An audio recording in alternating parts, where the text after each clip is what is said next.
लड्डू गोपाल की मूर्ति खंडित होने पर क्या करना चाहिए, इस विषय पर विस्तार से वर्णन करना एक गहन और संवेदनशील मुद्दा है, जो हिंदू धर्म और संस्कृति के विभिन्न पहलुओं को छूता है। जब कोई धार्मिक मूर्ति खंडित होती है या उसका कोई भाग टूट जाता है, तो यह न केवल भक्ति और श्रद्धा के दृष्टिकोण से एक दुखद स्थिति होती है, बल्कि यह धार्मिक विधियों और आस्थाओं के अनुसार विशेष सावधानियों और सम्मान के साथ निपटने की आवश्यकता भी उत्पन्न करती है। लड्डू गोपाल श्री कृष्ण के बचपन के रूप में पूजा जाने वाले रूप होते हैं, और इनकी मूर्तियां खासतौर पर भक्तों द्वारा घरों और मंदिरों में रखी जाती हैं। खंडित मूर्तियां, खासतौर पर धार्मिक मूर्तियां, हमारी संस्कृति में सम्मान और आस्था का प्रतीक मानी जाती हैं, इसलिए ऐसी स्थिति में क्या करना चाहिए, ये समझना अत्यंत आवश्यक है। 1.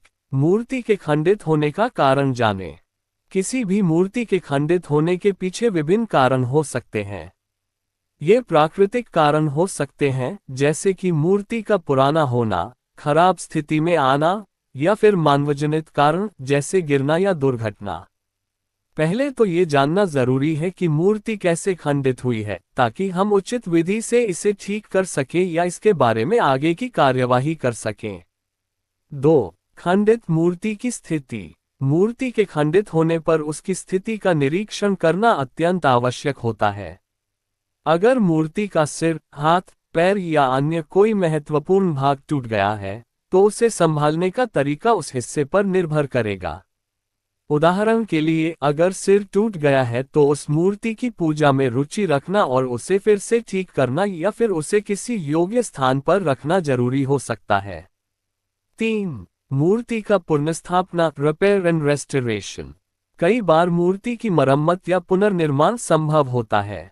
यदि मूर्ति का हिस्सा टूट गया है और उसे पुनः जोड़ने की संभावना है, तो एक विशेषज्ञ मूर्तिकार या शिल्पकार से संपर्क करना चाहिए। मूर्तियों की मरम्मत करते समय ये ध्यान रखना चाहिए कि वह विधि धार्मिक परंपराओं और आस्थाओं के अनुसार हो। यदि मूर्ति की मरम्मत संभव नहीं है, तो उसे ठीक से सम्मानपूर्वक त्यागने की विधि पर विचार करना चाहिए। 4. मूर्ति को सही तरीके से त्यागना। यदि मूर्ति को ठीक नहीं किया जा सकता है, तो उसे त्यागने की सही प्रक्रिया अपनानी चाहिए।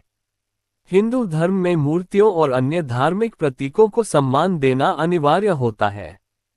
खंडित मूर्तियों को जल, अग्नि या किसी अन्य पवित्र स्थान में विसर्जित करने की विधियां अपनाई जाती हैं।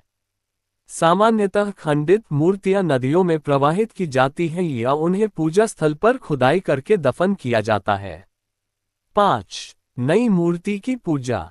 जब कोई मूर्ति खंडित हो जाती है, तो उसका स्थान एक नई मूर्ति द्वारा लिया जाता है।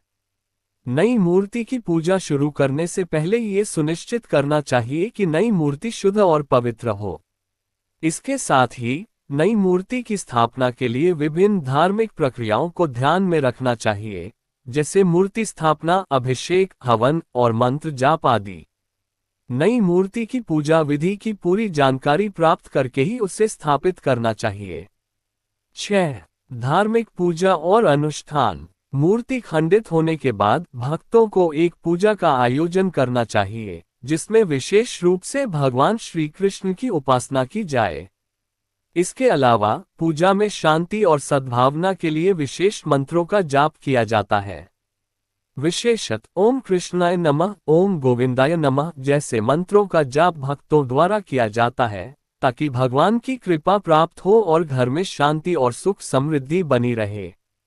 7. मूर्ति के शुद्धिकरण के उपाय। मूर्ति के खंडित होने के बाद उसे शुद्धिकरण की आवश्यकता होती है।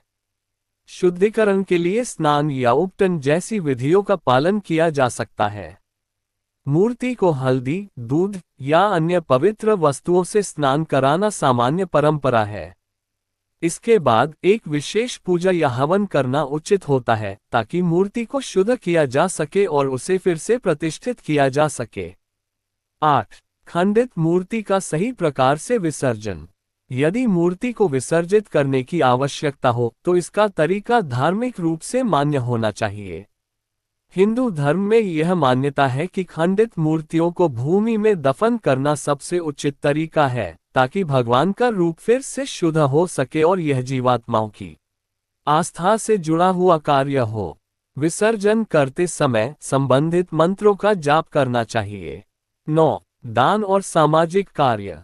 कभी कभी जब मूर्ति को खंडित किया जाता है और उसे पुनः स्थापित नहीं किया जा सकता, तो उसे एक धार्मिक व्यक्ति को दान करना या किसी मंदिर में स्थापित करना भी एक अच्छा विकल्प हो सकता है। इसके अलावा इस स्थिति को सामाजिक दृष्टिकोण से देखा जाए तो ये समय दान और समाज सेवा के कार्यों को बढ़ावा देने का भी हो सकता है। ये भी एक तरीका है जिससे भगवान के आशीर्वाद का अनुभव किया जा सकता है। 10. पुनर्निर्माण का महत्व। पुनर्निर्माण का मतलब सिर्फ मूर्ति को ठीक करना नहीं होता, बल्कि यह हमारी आस्थाओं और श्रद्धा का पुनर्निर्माण होता है। जब हम मूर्ति को ठीक करते हैं तो ये हमारी भगवान के प्रति प्रेम और भक्ति को पुनः साकार करता है।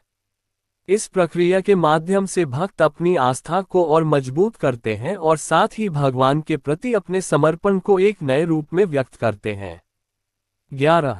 आस्था और विश्वास की भूमिका।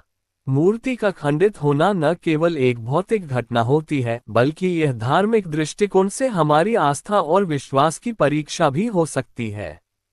जब किसी की प्रिय मूर्ति टूट जाती है तो उसे मानसिक रूप से यह समझने की आवश्यकता होती है कि यह सिर्फ एक भौतिक रूप है। भगवान की उपस्थिति, उनकी कृपा और उनके प्रति श्रद्धा, इन सब का कोई भौतिक रूप नहीं होता। हमारी आस्था और विश्वास भगवान से जुड़ी होती है, न कि मूर्तियों से। 12. अर्चना और धार्मिक कर्तव्यों का पालन।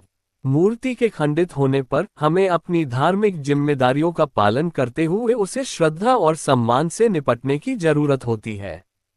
अगर किसी घर में मूर्ति टूट जाती है तो घर के सभी सदस्य को इस समय एक साथ आकर पूजा और अर्चना करनी चाहिए, ताकि कोई दोष या अशांति न हो। निष्कर्ष। लड्डू गोपाल की मूर्ति के खंडित होने पर धार्मिक आस्थाओं और सांस्कृतिक परंपराओं के अनुरूप उचित कदम उठाना चाहिए। इसका सबसे महत्वपूर्ण पहलू यह है कि किसी भी धार्मिक वस्तु का सम्मान करना चाहिए और उसकी खंडित अवस्था में भी उसे उसी सम्मान के साथ निपटाना चाहिए। सही विधि से पूजा, शुद्धिकरण, मरम्मत या विसर्जन करना हमारे धर्म और संस्कृति के प्रति समर्पण का प्रतीक होता है।